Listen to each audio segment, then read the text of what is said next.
Hello दोस्तों, स्वागत है आपका ज्ञान की गरीबी यूट्यूब चैनल में। तो हम लोग स्टार्ट करते हैं अपने पहले टॉपिक से, जिसका नाम है जीरो ग्रेविटी। इसे वेटलेसनेस अथवा हिंदी में भारहीनता के नाम से भी जानते हैं। तो चलिए जानते हैं इस टॉपिक के बारे में और दूर करते हैं अपने ज्ञान की गरीबी।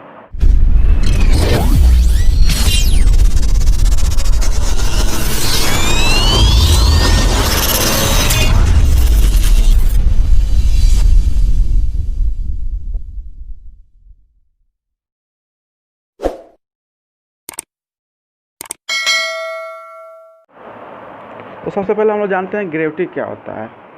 जैसे हम लोग न्यूटन के यूनिवर्सल ग्रेविटेशनल लॉ को जानते हैं, जिसमें क्या होता है, यूनिवर्स में कोई भी दो ऑब्जेक्ट रखे हों जिनका मास m1 और m2 हो और वो सर्टेन डिस्टेंस r पे हों, तो उनके बीच एक अट्रैक्शन फोर्स वर्क करता है, जिसकी वैल्यू क्या होती है g m1 m2 by r square, जहाँ g क्या है यूनिवर्सल ग्रेविटेशनल कांस्टेंट, जिसकी value 6.67 into 10⁻11 newton metre square पर किलोग्राम स्क्वायर होता है।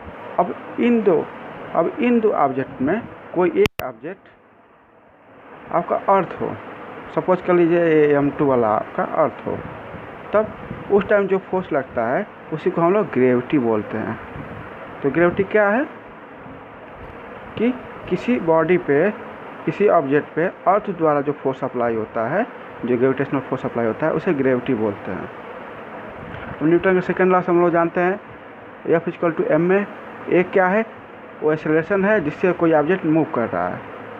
अब इन दोनों नियम को इक्वल कराया जाए तो ये इक्वेशन आएगा। तो यहाँ से अगर a की वैल्यू कैलकुलेट की जाए g m by r square, जहाँ g हम लोग पता है और m क्या है, m क्या है आपका अर्थ का मास है और r क्या है अर्थ के सेंटर से और उस ऑब्जेक्ट की दूरी है। चूँकि एक्सेलरेशन अर्थ द्वारा अप्लाइड है, इसलिए इसको ग्रेविटेशनल एक्सेलरेशन बोलते हैं, जिसे स्मॉल g से डिनोट करते हैं, और इसकी वैल्यू कैलकुलेट करने पाती है 9.81 मीटर पर सेकेंड स्क्वायर अर्थ के सरफेस पे। अब चलिए जानते हैं जीरो ग्रेविटी के बारे में। नाम से तो लग रहा है कि जीरो ग्रेविटी में g = 0, लेकिन ऐसा नहीं है। और वेटलेसनेस का मतलब ये लग रहा होगा कि वेट जीरो, पर ऐसा भी नहीं है। चलिए हम आपको समझाते हैं। आपको अपना वेट कब फील होगा, जैसे एग्जांपल के लिए आप देख लीजिए, आप बेड पे बैठे हैं तो आपको अपना वेट फील होगा। क्यों? क्योंकि जो बेड है आपके वेट के अपोजिट फोर्स लगाएगा और इक्वल फोर्स लगाएगा न्यूटन के थर्ड लॉ से। अगर आपके नीचे बेड नहीं होता तब आप गिरते, कितने स्पीड से गिरते, कितने एक्सेलरेशन से, स्मॉल g से, तो उस टाइम आपका वेट आपको फील नहीं होगा। एग्जाम्पल के लिए आप लिफ्ट का एग्जाम्पल पढ़े होंगे। जब लिफ्ट ऊपर जा रहा है तो आपको वेट बढ़ा हुआ फील होता है, लिफ्ट नीचे आया तो वेट घटा हुआ फील होता है, और लिफ्ट की डोरी टूट जाए तो आपको वेट फील ही नहीं होता है। वैसे ही किसी भी बॉडी को अपना वेट फील तभी होता है जब उसके कांटेक्ट में कोई ऐसे ऑब्जेक्ट हो जो उसके वेट का अपोज करे। जैसे आप फिगर में देखिए, फिगर 1 में देखिए, तो यहाँ पे एक सरफेस है, उस पर एक ऑब्जेक्ट रखा हुआ है, उस ऑब्जेक्ट का वेट mg है जो कि डाउनवर्ड लग रहा है, और न्यूटन थर्ड लॉ से यह एक नॉर्मल फोर्स लगेगा अपवर्ड डायरेक्शन में। अब उस ऑब्जेक्ट को उतना ही वेट फील होगा जितना कि नॉर्मल फोर्स की वैल्यू होगी। हम लोग जानते हैं वेट क्या है, फोर्स ही तो है, उसका भी यूनिट न्यूटन होता है। तो जितना नॉर्मल फोर्स होगा उतना ही आपका वेट फील होगा। अब सेकेंड वाले केस में देख लीजिए, तो यहाँ पर क्या है, वो कोई पर्सन है या फिर ऑब्जेक्ट ही मान लीजिए, वो स्मॉल a एक्सेलरेशन से डाउनवर्ड मोशन कर रहा है और उसका वेट है W = mv। तो इस एक्सेलरेशन के कारण जो इसका फोर्स होगा क्या होगा, m × a होगा। तो टोटल नेट फोर्स क्या होगा, Fn क्या होगा, W - m में। इसका मतलब क्या हुआ, अब उस पर्सन को या फिर उस ऑब्जेक्ट को अपना वेट घटा हुआ फील होगा। फिगर 3 में देख लीजिए, जब कोई ऑब्जेक्ट स्मॉल g से गिर रहा है, यानी वो according to gravitational force motion कर रहा है, स्मॉल g से मोशन कर रहा है, मतलब according to gravitational force motion कर रहा है। इस टाइम Fn की वैल्यू क्या हो जाएगी, mg - mg = 0। इस टाइम उस पर्सन या ऑब्जेक्ट को कोई वेट फील नहीं होगा। इसे ही वेटलेसनेस अर्थात इसे जीरो ग्रेविटी कहते हैं। जीरो ग्रेविटी का मतलब ये होता है ग्रेविटी जीरो फील होती है, न कि ग्रेविटी जीरो होती है।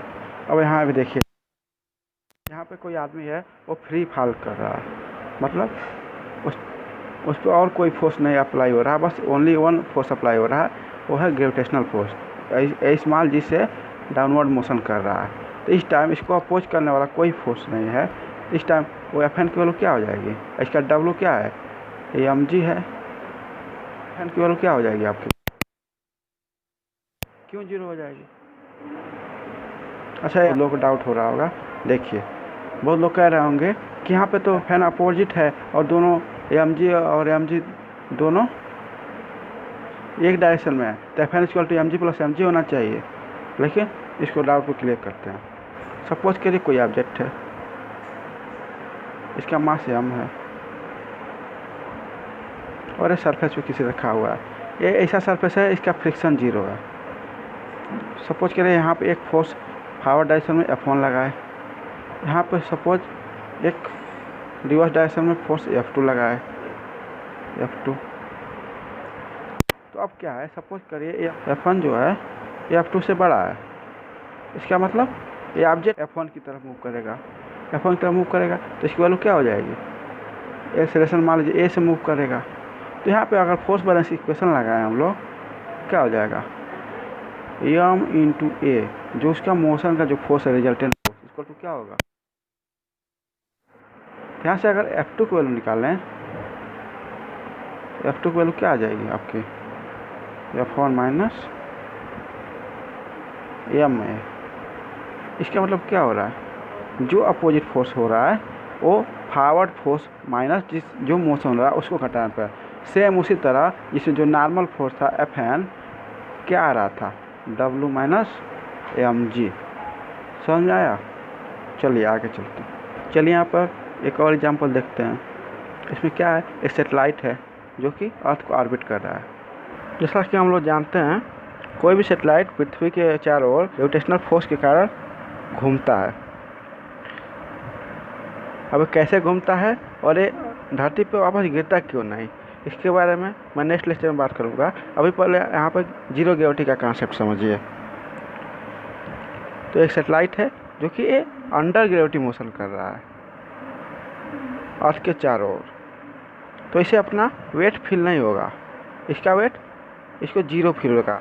अब सपोज करिए यहाँ पर कोई बड़ा सा ऑब्जेक्ट रख दें जो कि सैटेलाइट के कांटेक्ट में हो और वो घूमे मत, तो वो भी सैटेलाइट को घूमने नहीं देगा। तो इस टाइम सैटेलाइट का वेट इधर लगेगा, एम इंटू जी जो भी है डब्लू, इसके काउंटर में एक ये जो सरफेस है एक फोर्स लगाएगा, मान इसका नाम दे दीजिए एफ एन और इसका नाम दीजिए डब्लू। तो जो इस सैटेलाइट का वेट फील होगा वो होगा एफ एन के इक्वल टू, एफ एन जो है डब्लू के इक्वल टू, यानी इसका वेट डब्लू फील होगा। इसको करने का मतलब है सैटेलाइट जब तक फ्री मोशन कर रहा है, अंडर ग्रेविटी मोशन कर रहा है, उस टाइम उसको वेट फील नहीं होगा। लेकिन अगर ऐसा सरफेस रख दिया जाए उसके कांटेक्ट में जो कि उसको घूमने ना दे, तो उस टाइम उसको अपना वेट फील होगा। अब आते हैं जीरो ग्रेविटी कैसे जनरेट किया जाए। वैसे तो बहुत सारे तरीके हैं जीरो ग्रेविटी जनरेट करने के लिए, लेकिन एक सिंपल तरीका है पैराबोलिक मोशन ऑफ प्लेन।